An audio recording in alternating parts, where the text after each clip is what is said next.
నమస్తే. Welcome to VSB stories. కథా శీర్షిక కాబోయే పెళ్ళికొడుకు. రచన ఇసుకపల్లి లక్ష్మీ నరసింహశాస్త్రి గారు. మీరు మొదటిసారిగా చూస్తున్నట్లయితే మరిన్ని కథల కోసం ప్లీజ్ సబ్స్క్రైబ్ చేసుకోండి. ఇక కథలోకి వెళితే, బుసలు కొడుతూ గదంతా చకచక పచారులు చేస్తున్నాడు రాంబాబు. పెద్దగా నిట్టూరుస్తూ ఎంత పని జరిగింది అని లోపల అనుకున్నాడు. అసలు తప్పు నాది. ఆ క్షణాన గబాలున లేచి రావాల్సింది. ఏమిటో తోచలేదు. దేభ్యంలాగా అక్కడే కూర్చుని అడిగిన ప్రశ్నలన్నిటికీ బళ్ళో పిల్లాడిలాగా సమాధానాలు చెప్పొచ్చా? ఏమావహించింది రాంబాబు నీకు ఆ క్షణంలో? కూర్చున్న వడివి కూర్చున్నట్టుగానే ఉండిపోయావు. అయ్యో అయ్యో, నీకు మతేమన్నా పోయిందా? నీకేమన్నా దిగులు పట్టుకుందా పెళ్లి కాదేమోనని? ఆ ప్రశ్నలన్నిటికీ సరిగ్గా సమాధానాలు చెబితే పెళ్లి పరీక్షలో పాస్ అయిపోతాననుకున్నావా? ఏమనుకున్నావు? ఏం చేశావు? అంటూ లోపల లోపల గుణించుకుంటూ అక్కసు పడిపోతున్నాడు. వీధి తలుపు చప్పుడయ్యేటప్పటికీ దబాలున ఆగేసి గతుక్కుమన్నాడు. రాజాబాబులాగా భుజాలు పైకి పోనిచ్చి మొహమంతా గంభీరంగా పెట్టి అడుగుల్లో అడుగులు వేసుకుంటూ మెల్లిమెల్లిగా వీధిగుమ్మం దగ్గరకు వెళ్ళేటప్పటికీ మళ్ళీ తలుపు బడబడా చప్పుడైంది. గుటకలు వేస్తూ ఏడుపు మొహం పెట్టి మళ్ళీ మొహాన్ని ఇట్టే వెడల్పు చేసుకుని నిటారుగా నిలబడి అమాంతం తలుపులు రెండూ బార్లాగా తెరిచాడు. చంపేశావు నువ్వట్రా? తెరిచిన నోరు అట్టాగే ఉండిపోయింది. తలుపులేసుకుని లోపలేం చేస్తున్నావు ఒంటరిగా? ఏమయ్యారు మన వాళ్ళంతా?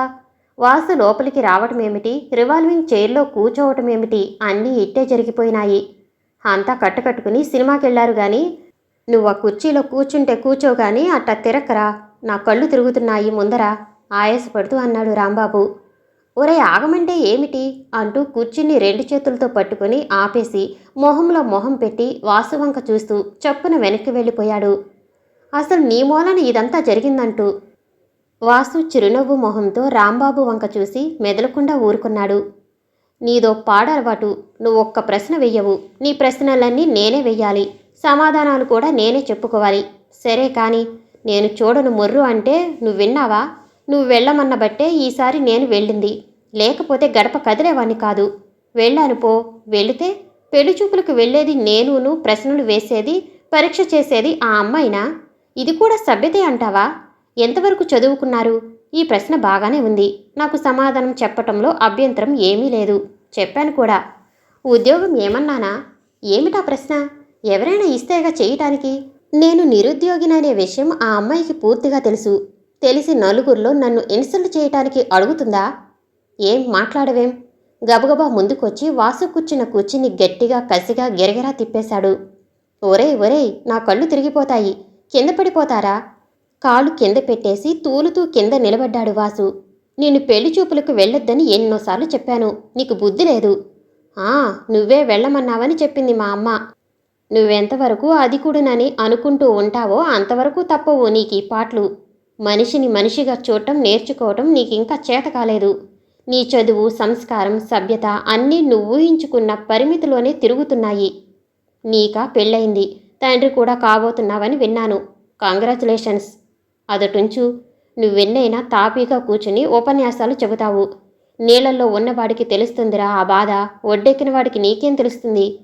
నేను నిజంగా చెప్పాలంటే ఆడవాళ్లకు ఎంతో గౌరవం ఇస్తాను. వాళ్ళనెప్పుడూ చిన్న చూపుతో చూడను. అయితే నువ్వో ప్రశ్న వేస్తావు. ఇంతమందిని చూశావు కదా, అందులో ఒక్క ఆడపిల్ల నీకు నచ్చలేదా అంటావు. అంతేగా? నిజంగా నా కంటికి నచ్చలేదు. అది వాళ్ళ అదృష్టమో నా దురదృష్టమో నాకైతే తెలీదు. అది నువ్వు నిర్ణయించాల్సిందే.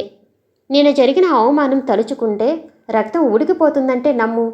నేను నచ్చలేదన్నా నాకేం బాధలేదు. పోనీ ఆ అమ్మాయి కంటికి నేను ఆనలేదు. సరే ఒప్పుకుంటా. అంతటితో ఊరుకుందా? మా తమ్ముడు నచ్చాడంటుందా? ఏమిటా సాహసం? ఇది డైరెక్ట్ అటాక్ అవునంటావా కాదంటావా? ఇంకా నేను తలెత్తక తిరగగలనా? అసలు వీడొకడు నువ్వింటి దగ్గర కూర్చోరా అంటే నేను వస్తా, వదిలిని చూస్తా అంటాడు. వీడితో పెద్ద తంటాగా ఉంది. అసలు మేమిద్దరం ఒక చోట నుంచుంటే వాడికి నేను తమ్ముడిగా కనిపిస్తా కదా. అలాంటప్పుడు నా వెంట రావటం ఎందుకు చెప్పు? వద్దంటే కోపం. ఇంకా నేను భరించలేను. రాంబాబు ఎగిరెగిరి గంతులేస్తున్నాడు. అయ్యిందా? నే చెబుతా పట్టు. కిందటిసారి వెంకటప్పయ్య గారింటికి వెళ్ళినప్పుడేమన్నావో గుర్తు తెచ్చుకో. అయ్యో, దానికి దీనికి పోలికేమిట్రా బాబు? ఏం ఎందుకు లేదు? పెళ్లి చూపులకని వెంకటప్పయ్య గారి రెండో కూతుర్ని తీసుకొచ్చి కూర్చోబెడితే ఆ అమ్మాయి విషయం మాట్లాడటం పోయింది. మూడో కూతుర్ని నచ్చిందంటావా? దానికి రాయబారులు పంపిస్తావా? హా, ఆడవాళ్ళంటే చులకనే నీకు? గౌరవం మర్యాద అనేవి ఇచ్చి పుచ్చుకునేవి. ఇవాళ ఆ అమ్మాయి నీ తమ్ముడి విషయం అనేటప్పటికీ ఎక్కడ లేని అభిమానం పొడుచుకొచ్చింది. ఆనాడు వాళ్ళెంత బాధపడి ఉంటారో ఊహించావా? అనరా అను, నీ ఇష్టం వచ్చినట్టల్లా అను. అసలే కృంగి కృషించేవాడి మీద ఇంకో రాయి వేస్తే కానీ నీకు తృప్తిగా ఉండదులే. పోస్ట్ మ్యాన్ ఒక కవరు గిరాటు పెట్టి సైకిల్ మీద తుర్రుమన్నాడు. 4 కళ్ళు ఆ కవరు మీద పడ్డాయే కానీ అందులో ఎవరూ కూడా ముందుకు రావటం లేదు. రాంబాబు శరీరంలో వణుకు పుట్టుకొస్తుంది. ఆ కవరు వాలకం చూస్తుంటే శుభలే కాని ఇట్టే తెలిసిపోతుంది. అందుకని అంత కంగారు భయమూను. రాంబాబు తల గిర్రున తిరిగిపోయింది. ఎట్లాగైనా దబాలున ఆ శుభలేఖను తన చేతుల్లో తీసుకుని వాసుకి చూపించకుండా ఉండాలని తాపత్రయం. అది సాధ్యం కాదని మళ్ళీ తనకే అనుమానం. 2 కళ్ళు ఆ కవరు మీద ఉన్న తన పేరును ఆకట్టేసినాయి. దస్తూరి అవుతే తేల్చుకోలేకపోతున్నాడు. ఇది అలాంటి బాపతుదే అని నిశ్చయం చేసుకున్నాడు. ఆనాడు తాను అమాంతం కవరు విప్పి చూడగానే శుభలేఖతో పాటు ఒక చిన్న చీటీ కూడా వచ్చేసింది. శ్రీ రాంబాబు గారికి, తమరు చూసి నచ్చలేదన్న మా అమ్మాయి వివాహానికి మిమ్మల్ని ఆహ్వానించటంలో ప్రత్యేకత ఉందని మేము భావిస్తున్నాము. మీరు ఆనాడు మమ్మల్ని తృణీకరించడం మా పట్ల వరప్రసాదం అయింది. నూతన వరుణ్ణి చూసి మీరు అసూయపడరని ఆశిస్తున్నాను. మీరు ఈ వివాహానికి తప్పక రావాలని మా కోరిక. నూతన వధూవరులు మీకు త్వరగా పెళ్లి కావాలని నిండు మనస్సులతో ఆశీర్వదిస్తారు. ఇట్లు. రాంబాబు ఆనాడు తాను చూసిన చీటీని మనసులోనే చదువుతున్నాడు. మొహం మీద చెమట బిందువులు అప్పటికప్పుడే చేరిపోతున్నాయి. కాళ్ళు చేతులు చచ్చుబడ్డట్టుగా నీరసపడిపోతున్నాయి. చప్పున తల విదిలించేసి జేబురుమాలతో మొహమంతా తుడుచుకుని, ఒరే వాసు, ఆ కవరేమిటో చూడ్రా, నా మనస్సేమీ బాగోలేదు అన్నాడు రాంబాబు. నువ్వసలే సెంటిమెంటల్ ఫెలోవి. నేనెందుకు చెబుతున్నానో గ్రహించుకోవు. నీకు పెద్ద వానిటీ ఉంది. అది ఇంకోళ్లలో చూసి సహించలేవు. డాక్టర్ రాధాకృష్ణన్ ఏమన్నాడో తెలుసా? సహనమే సభ్యతా లక్షణం అన్నాడు. నీకు అది లేదు. దాంతోపాటు అవగాహన సరిగా అర్థం చేసుకోవటం అంతకంటే లేదు. నువ్వేదో చాలా బాధపడుతున్నట్టుగా కనిపిస్తున్నావు. ఆ కవరేమిటో చూడాలనే తాపత్రయము నాకేమీ లేదు. నువ్వు తీసి లోపల పెట్టేసేయి. తాపీగా నే వెళ్ళిన తర్వాత విప్పి చదువుకో. ఒక మనిషిని అవమానం చేయటం, లేని బలహీనతలను ఎత్తిపొడవటం కానీ నేనెన్నటికీ చేయను. నేను ఎన్నిసార్లు చెప్పినా నీ మనసులో మార్పు వస్తుందనే అనుకున్నా. కానీ ఆడవాళ్ల మీద ద్వేషం, అసహనం పెంచుకుంటావని మాత్రం నేను అనుకోలేదు. ఇదిగో ఇప్పుడు ఏదో నువ్వంటున్నావన్న మాటే కానీ నాకేమీ వినిపించటం లేదు. నాకేమీ అర్థం కావటం లేదు. నా మాట విని ఆ కవరేమిటో విప్పి చూడు. రాంబాబు గట్టిగానే అన్నాడు. చాలా తీవ్రంగా చూస్తూ కూర్చున్నాడు వాసు. కొంచెం తటపటాయించి చేతిలోకి కవరును తీసుకున్నాడు. అనుకున్నట్లుగానే లోపల శుభలేఖ ఉంది. రాంబాబు గంభీరంగా చూస్తున్నాడు. సునంద్కు సునీల్కు వివాహం అంటాడు. ఎవరు వీళ్ళు అన్నాడు మొహం చిట్లిస్తూ వాసు. సునంద అనంగానే రాంబాబు గుండె దడదడా కొట్టుకుంది. నిబ్బరంగా ఉండిపోయాడు. సునంద సునంద అని 4-5 సార్లు లోపల లోపల అనుకున్నాడు. సునంద చాలా మంచిది, చురుకైనది, సంగీతం పాడుతుంది. ఈ మధ్యనే భరతనాట్యం కూడా నేర్చుకుంది. BA కంప్లీట్ చేసింది. ఇంకా ఏవేమిటో చెప్పారు. నిజంగా చూస్తే ఆ అమ్మాయి నేననుకున్న సునంద కాదు. ఏదో మోసం జరిగింది. అదెవరూ పైకి చెప్పలేదు. చివరికి నేను సునందను వద్దన్నానన్న మాట మాత్రం మిగిలిపోయింది. పోన్లే, ఆ అమ్మాయి పెళ్లి శుభలేఖ నాకు పంపించినంత మాత్రాన నాకొచ్చిన అగౌరవం ఏమీ లేదు అనుకుంటూనే కవర్లో ఇంకేమన్నా చీటీ ఉందా అని అప్రయత్నంగా అనేసి నాలుక ఖర్చుకున్నాడు. చీటీ? ఏం చీటీ? శుభలేఖనే ఉంది. ఓహో అదా. డిన్నర్ రిసెప్షన్ కార్డు ఏమైనా విడిగా ఉందా అంటావా? అదే తడబడ్డాడు రాంబాబు. ఎవరో దూరపు బంధువుల్లే. మాట తప్పించటానికి ప్రయత్నం చేశాడు. ఏమిటి అట్లా ఉన్నావు? ఒంట్లో బాగాలేదా? వాసు దగ్గరగా వచ్చి రాంబాబును నుదిటి మీద చెయ్యి పెట్టాడు. చల్లగానే ఉందే. ఏం లేదు, నీతో ఓ మాట చెబుదామని. చప్పున ఆ శుభలేఖను మడిచి ప్యాంటు జేబులో పెట్టేశాడు. ఈ అంతర్జాతీయ మహిళా సంవత్సరంలోనైనా ఆడవాళ్ల పట్ల నా దృక్పథాన్ని మార్చుకుందామని తీవ్రంగా ప్రయత్నం చేస్తున్నా. ఇక నేను పెళ్లి చూపులకని ఎక్కడికి వెళ్ళను. నీ మాటకు అడ్డం వస్తున్నాననుకోకపోతే నేనొకటి చెబుతా. ఈ సంవత్సరంలోనే ఏదో ప్రాముఖ్యత ఆడవాళ్లకు వచ్చిపడిందనుకోక, ఆడవాళ్లకు గౌరవించటం, ఆడవాళ్లను తగిన మర్యాద ఇవ్వటం ఎప్పుడూ నేర్చుకోవాల్సిందే. వాళ్ళని కేవలం ఆటబొమ్మలుగా చూసే ఈ మగవాళ్ళ మనస్తత్వం పూర్తిగా మారిపోవాలి. ఇంకా ఉద్రేకంగా ఏదో చెప్పబోతుంటే రాంబాబు ఆపేసి, ఊరికే నన్ను ఉపన్యాసాలతో ఊదరపెట్టకు. నువ్వు చెప్పిందేమిటో నేను అర్థం చేసుకున్నాను. ఇక చాలు, చెప్పమంటావా? వాసు చెప్పమన్నట్టు తల ఊపాడు. ఈ మధ్యనే, అంటే సుమారు నెల రోజులనుకో, నేను రోజు సాయంత్రం ట్యాంక్ బండ్ మీదకి వెళుతూ ఉంటాను. అక్కడ బస్సు స్టాండ్ దగ్గర ఓ అమ్మాయి చాలా వయ్యారంగా నడుస్తూ వచ్చి నిలబడుతుంది. కొంటిగా చూస్తుంది, కిలకిలా నవ్వుతుంది. ఆ చూపులు, ఆ నవ్వులు నా మనసును ఆకట్టేసినాయి.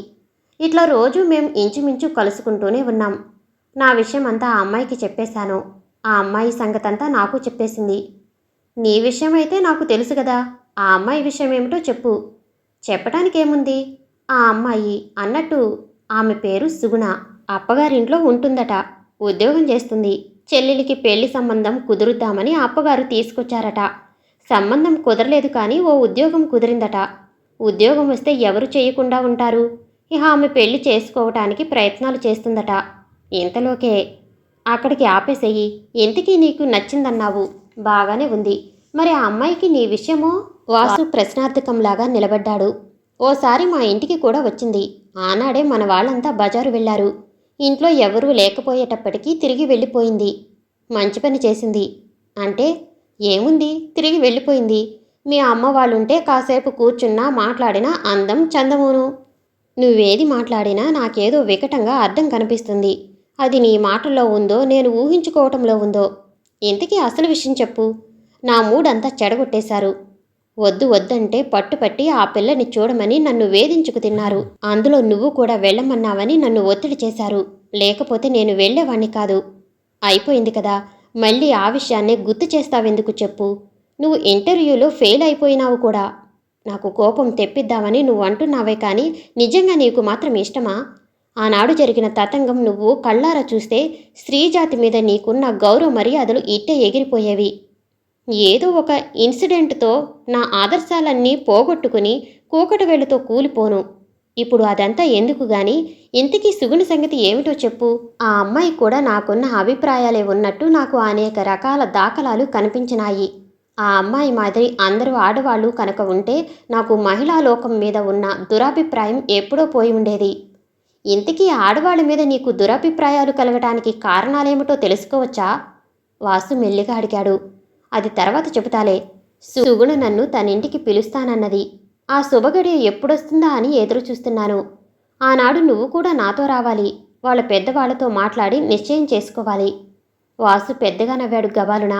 రాంబాబు ఉక్కిరిబిక్కిరయ్యి, నీకన్నీ ఎగతాళిగానే ఉంటాయి, ఏది చెప్పినా నువ్వు నమ్మవు అంటూ విసుక్కున్నాడు.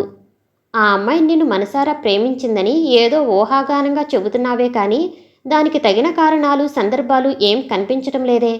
నువ్వనుకున్నవి ఎంతవరకు సబబో నాకేమీ అర్థం కావటం లేదు. ఇక్కడ కూడా నువ్వు ఒకే మాదిరిగా అనుకుంటున్నావు. ఎంతసేపటికి నీకు నచ్చింది, నువ్వు మెచ్చావు, ఇవే మాటలు. ఆ అమ్మాయి మనసు కనుక్కున్నావా? ఏం కావాలని కోరుకుంటుంది?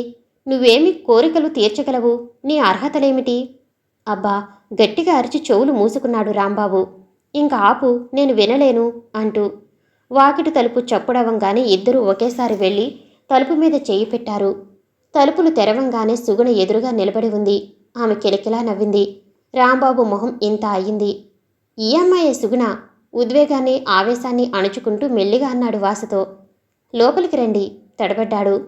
ఆమె ముందుకు వస్తుంటే వీళ్ళిద్దరూ వెనక్కు వెనుక అడుగులు వేశారు. మొహం మీద పడుతున్న ముంగురలను నాజూకుగా ఎడంచేత్తో పైకి నెట్టేసి కుడిచేత్తో పమిటను సర్దుకుంటూ జారిపడిపోబోతున్న హ్యాండ్ బ్యాగును గట్టిగా పట్టుకుంది. రాంబాబు కళ్ళు పెద్దవైనాయి. వాసు కళ్ళు చిన్నవైనాయి. రాంబాబు మొహం వెడల్పయింది. వాసు మొహం కురచైపోయింది.